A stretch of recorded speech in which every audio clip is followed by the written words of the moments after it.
Hello YouTube, Liverpool fan in Japan and Miyazaki man's side. The games are coming thick and fast. Arsenal at the weekend at the Emirates Stadium. We did them in 2-0 last time in the FA Cup, right? Kawhi own goal. This time I don't think Kawhi will start. Neither will Reece Nelson, for example. Neither will Ramsdale. So they'll go full strength at the Emirates. Now, a lot of people have been saying stick with the same team that we beat Chelsea with because it's very effective, very fluid, very fluent, and it looked very, very good. But you have to pick a team based on the merits of the opposition, what the opposition are likely to do, and the game-winning scenarios that you need to create, and avoid the game-winning scenarios of Arsenal, for example. Additionally, if you did start the same 11 against Chelsea, Arteta now has a full review period of that particular match to see the patterns of play and what Liverpool did. So it's not always as clear-cut as you might think. Additionally, some people think we rested Trent Alexander-Arnold. He's fresh, he's fit, he's raring to go. Similar to Robertson as well. Trent must come in for Conor Bradley, surely. Big game player. Lots of discussions to be had there. It's around the physios and the coaching setup and the medical team as well. They will give a report on the conditions of the player based in training, based on scans, results, all of the statistics that are building up to the game and the match itself. Based on that information, Klopp has a decision to make. He has to go with a certain strategy to defeat this Arsenal team, and therefore every single tool at his disposal, every single piece on the chessboard, he has to conjure up the narrative of the game that he wants to implement and put the right player into the starting 11 to fulfill that. Now additionally, as you see in the season, Klopp is a master of the second half changes, and we have the firepower off the bench in the squad to really influence the game. So this comes into my thinking on how I think Klopp will line up from the kickoff against Arsenal. Oh, and disclaimer, I don't even like fish, but when I saw this goodie, chewy taiyaki with custard cream, irresistible. I mean, look at this. Look at this adorable fella.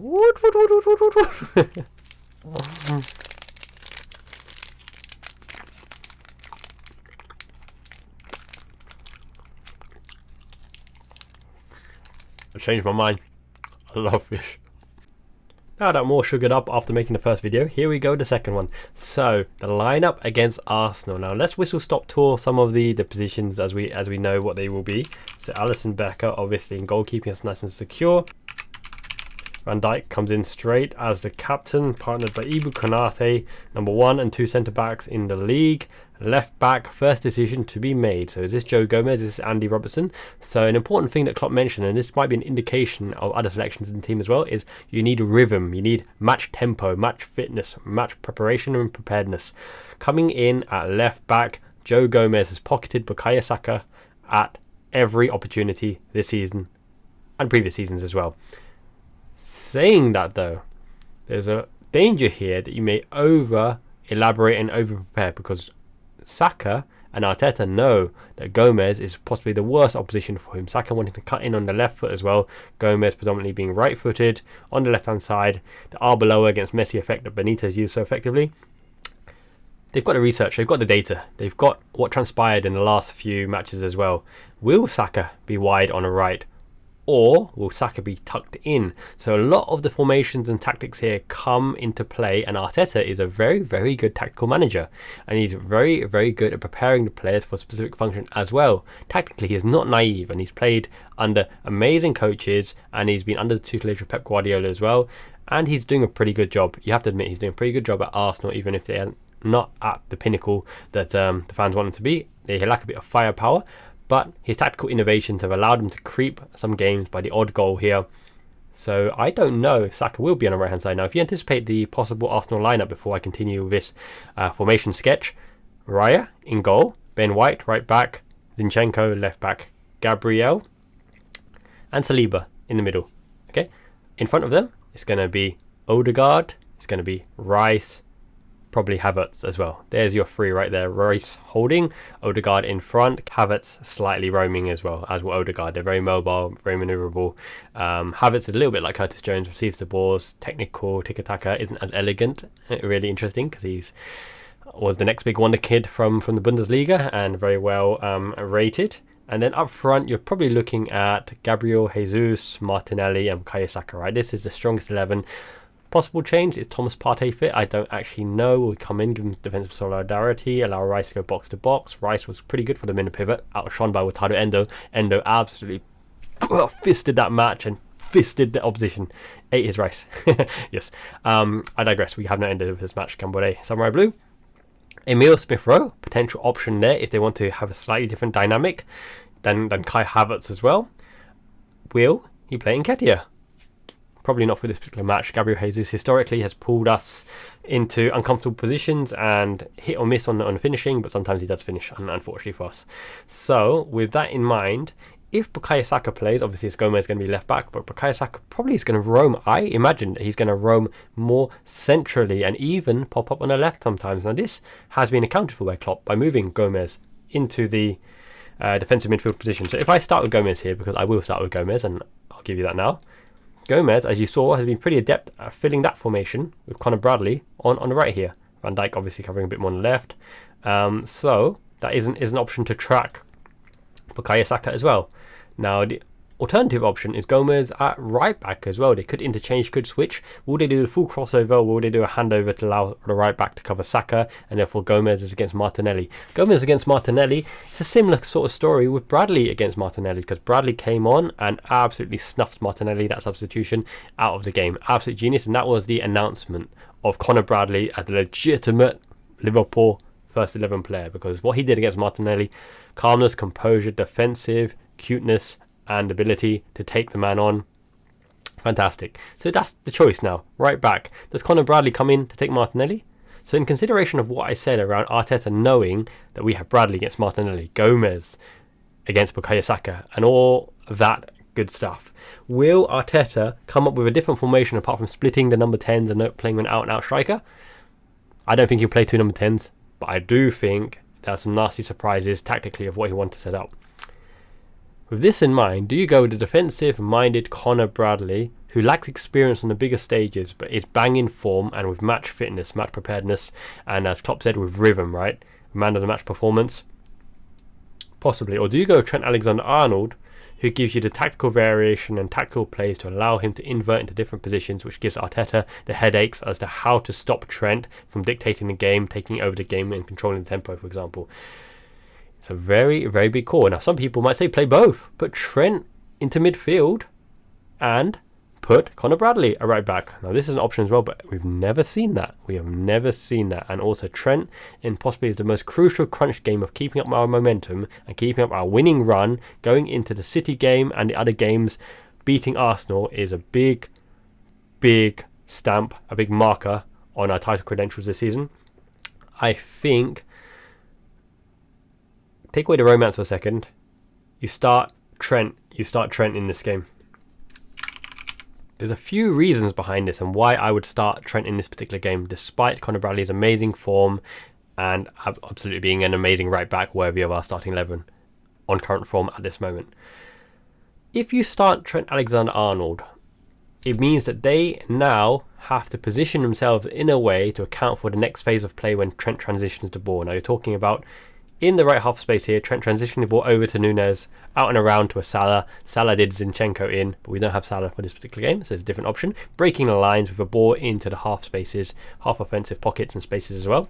So Arteta immediately has to set up, knowing that at any given time we can go from back to front, not with a long ball, but a purposeful long pass to change the orientation of the game. Okay, so that's one out as well.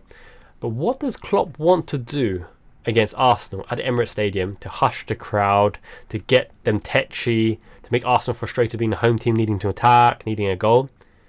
Klopp this season has compressed the first half, saved energy and made it difficult for the opposition. And how dirty does that sound that Klopp has reserved the energy, kept the team tight, compact and composed in the first half, to give 500% in the second half once he's analysed the tactics, analysed what the opposition are trying to do, put up the counter strategy, the containment zones and the traps in the first half. If we get a goal, great. If we go behind, unfortunate. Klopp likes to suss out top managers like Arteta, what their formation setup is. He worked out the dual 10 splitting to allow the 8s to come forward. He likes containment in the first half. Now, if you're going for containment, the out is your best ball player at the back.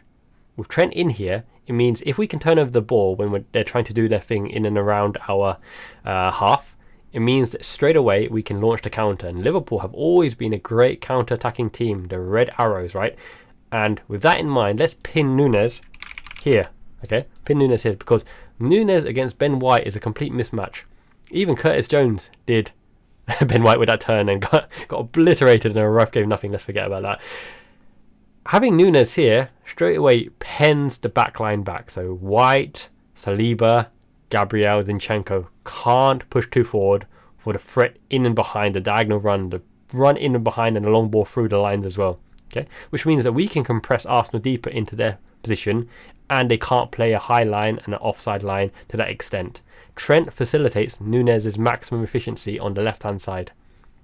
So you put Trent in there. Now, what do they always try to do? They always try to isolate Martinelli against Trent. So it always results in this situation where Konate has to back up Trent, back up his buddy, Big Ibu, stamping up Martinelli, shuffling him down the line. Trent has been very intelligent at shuffling Martinelli down the line, because Martinelli coming inside is very dangerous, but just around the outside he's dangerous as well. So is this play here, right, cutting in the inside, when Martinelli comes in and around the outside, and Konate has to be very alert that nothing comes through, and Van Dijk and everyone shuffles across to make sure that we're not exposed and not damaged by that run. It's going to be a similar story again. They're going to look for that space in and behind, except for the fact that we've changed our shape this season, because Trent inverts in here. Konate starts already in a wide position, so there is no space in and behind Trent, because that is no longer Trent's position, it's Konate's position. And when you put in McAllister in here, his ability to hold on the ball, to break the lines, and to destroy, he's now a destroyer, okay? He's very, very good at this anchor position now, because he offers all facilities of a deep lying playmaker, a tempo maestro, a destroyer, and a reliable press resistant option from the back as well. But then what happens to Gomez? Because Gomez has been inverting amazingly well. I would say when Gomez and Trent are both on the pitch, Trent is the one who takes up this position, because despite Gomez's athletic ability and ability to defend from the front as well, Trent is the one who can really dictate from this position. But that's not the only thing. If you go back to the initial lineup, you do have the option of inverting Gomez in. And our reasoning behind that is, if you saw in the last few games, Gomez inverts there, Van Dijk covers, you could end up in this position. Because the defensive shield in front, the safe pair of hands that is Gomez, legs I should say, and Trent from the quarterback position really cannot be taken out. And what I really like about this shape, right, Konate, okay, you might say, Trent last man, nah, no way. Okay, look at these, boss, these are the bouncers right here. Nothing gets past the bouncers. Anyway, I digress. The reason why I like Trent in this position, because he doesn't have to go from right to left. He can go this way. And the reason why this way is so important, I'm going to pen in Lucho Diaz here, is because it's Diaz against Zinchenko. Now, if you looked at Salah's performance against Zinchenko hates direct, tricky wingers who will run right at him, because he's not defensively the best. He is a great technical player who can play in midfield, play defensive midfield, play left back, even play at centre back. He's a silky talisman for Ukraine. I like Zinchenko a lot, but he does not perform well against silky wingers, in which case we have the silkiest of wingers, Lucho Diaz, Colombian flair. I really like the ploy of getting the ball to Diaz, and Diaz penned him against Zinchenko. Exactly what they do to us with Martinelli against Trent, Lucho Diaz against Zinchenko, for me, is one of the game-winning scenarios of this particular game. And when he's in this position, or in this position, he can facilitate that. Obviously starting on the right back, transitioning there when he has the opportunity, when he sees the opportunity to go in. I think you can do that because it allows Gomez into that space as well, which pushes everyone else up, because Gomez covers that zone, and my goodness, no one's getting through that anyway. Gomez and Van Dijk, we know how secure that is. So with that in mind, Trent and Gomez for me is the play and the pick, because you contain them first half, allow Klopp to see what they do, and then with Trent's ability to change the orientation of the game, the phase of the game, into a next attacking ploy by pinging the ball to Núñez or Diaz, Núñez against White and Diaz against Zinchenko. Big opportunities there. And if the ball does scramble in or go in or is crossed in or anything like that, you know it's Jota the Slaughter who will sniff out any half chance to finish it, because he's clinical at the moment. In the absence of Mo Salah, he goes Super Saiyajin. Have you seen how glorious Jota looks with that long locks of hair in the absence of Salah?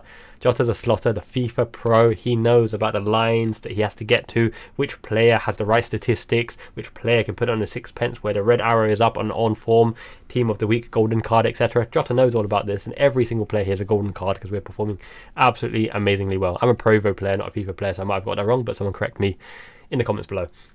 It's not Pro anyone, it's eFootball. I never played no eFootball.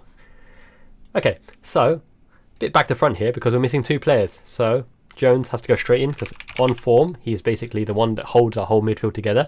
It's a really interesting thing to say considering that McAllister is the starting point of the whole evolution of the ball, the revolution of the ball I should say even. Jones is the one who facilitates everyone else in midfield because of the fact that he can roam, he can take the ball, he can add defensive shift, he adds the pressing as well. He can progress the ball with a dribble or with a pass. He's got a decent cross as well, and he's a shooter and a goal scorer and a late ball arriver. Goals, assists, defensive responsibility and capabilities. Jones is a maestro. He is the balance, the ultimate balance, because no matter where anyone else goes, he can fulfill the role that he ends up in midfield, wherever he ends up. Left, right, centre, back, pivot, diamond, half space, whatever. With that in mind, who goes right? What are the options? Well, Gravenberch, Elliott, Szoboszlai. I think it's got to be Szoboszlai because this is our best balance at the moment in the absence of Potato Endo and with Salah not being here. Harvey Elliott has a place for a particular game style, but I think Szoboszlai's defensive actions per 90, especially in regards to this position here when Trent goes into half space and he covers, right? Szoboszlai is defensively responsible. He's got a long shot. He's got good delivery. Got physicality. He can hold up the ball non-stop running for 90 minutes. It's got to be Szoboszlai. Now, it's unfortunate that some of his attacking capability is actually outshone a little bit because for all his attacking worth, there is so much attacking fulfillment and threat from this, breaking the lines, and Jones is a bit more tidier with the ball at his feet as well. Forgetting about the aerial ability of Van Dijk and Konate and Alisson. Gomez, come on Gomez, get your goal this season. Yes, so I think this is our starting 11 and most likely the strongest lineup we have at the moment whilst Robertson gets back up to speed and gets the muscle memory going again and get the physical juices for the 90 up and running again. And despite Conor Bradley's form, Trent is the big game player here and probably the play because the exposed weakness of hitting in behind Trent is somewhat nullified by the fact that Konate starts in that position when Trent transitions here. So that is the lineup that I would go with, and that is the reasoning behind it, as well as if this does not particularly work in the first instance, everyone can go into every position in this lineup. It's just crazy. It's just crazy. And especially like the shape where Jones is fulfilling a role, being the player in a position. You don't have to have the ability and the attributes for that particular position. It's just about having a player in that position for the option, which allows Jurgen Klopp's formations to work. And the fact that Luis Diaz and Jota can roam in and around this 10 half space position, the 10 half space positions, and create something out of nothing, it's scary. And Luis Diaz cutting inside from that side, Jota being two-footed and being able to shoot, crossing ability of Szoboszlai, the deep crossing ability of Trent, Gomez cutting inside, cross-field ball as well. It's absolutely terrifying, absolutely scary what this team can do on the transition and how much tactical flexibility that this team has. Now, if you were to set up in this kind of formation, right, he's just an outlet for getting the ball up high, but he can cheekily go around the outside. Nunez can play left. Jota can play up front. All the options are here, and there's always triangles, there's always long balls, and there's always threats. And if it isn't working, then you bring on your Conor Bradley to do your bombing forward, traditional right back out and around the outside, which could also work against Zinchenko as well. But just for the fact that I think Klopp will play containment in the first half to suss out what Arteta is doing. And if he realises Arteta's ploy just isn't working against his lineup, go for it. Smack that ass. Smack that ass, I should say. Arsenal. Yeah, and then we caught the firepower off the bench, the Gravenberch, the Elliott, the Gakpo. Two-footed, back to goal, turn and shoot, that rotational shot. I can't stop it. Every time he gets that shot away, he scores a goal, right? So many options in his team, but this is how I think we will line up, and I do think Arsenal will go with the standard lineup, but they'll try, if Gomez is having Saka in his pocket, and if Martinelli isn't getting joy against Trent, I really feel they might congest the centre of the pitch, play a Christmas tree, have your Gabriel Jesus pulling people out wide, have your Saka and Martinelli rotating and trying to pull people out of positions to get the running power of a Rice or an Odegaard into those positions in front of our defence where they may create something out of nothing. But I still think our squad is so much stronger than Arsenal's squad. Our firepower especially is so much stronger. The tactical variations and the options, the fact that we have a player like Trent, the fact that we have a player like McAllister at the bottom of the diamond at the 6th position, the fact that we have a slotter, a poacher, a finisher, a creative winger, an absolute agent of chaos and a sexy Hungarian. What can they do? What can you do against that? Make sure you like the video, helps it get seen. I've put this one early because a little bit busy this weekend, so hopefully you guys enjoyed this video. Share it on social media if you found it useful. The subscribes are very, very appreciated. We're growing massively. Thank you once again. Subscribe if you haven't already. Domo arigato minasan. Enjoy the match. It's going to be a fantastic one. We can really lay down a marker. A draw isn't really good enough. Now you have to get at least a win and a loss out of 2 fixtures, because if you draw 2 fixtures, that's 2 points, and a win and a loss is 3 points, 1 extra point. The only caveat is you can't lose to Man City, because then they'd overtake us. 2 draws is 2 points and 2 games out of your season, and there's not many games left. We need 3 points from 2 major clashes, so we have to either win here or win against Man City, I believe, to really, really cement our place as favourites. Draws are no good. We lost previous titles based on too many draws. You have to be aggressive, you have to be confident, positive, and go for it. Believe in the Liverpool way. And having seen the Jurgen Klopp press conference and the news that Darwin Núñez has a potential injury doubt, but no, it's only a bruised kind of foot, right? He'll get his foot in that boot and he'll boot Arsenal right in the bum. I think Núñez starts for sure. And if you haven't checked out already, I did a full tactical analysis breakdown earlier today on how Liverpool trashed Chelsea. Check it out. I'll put the link in this video as well at the end credits here, also in the description as well. You'll never walk alone. Thank you everyone. Down there.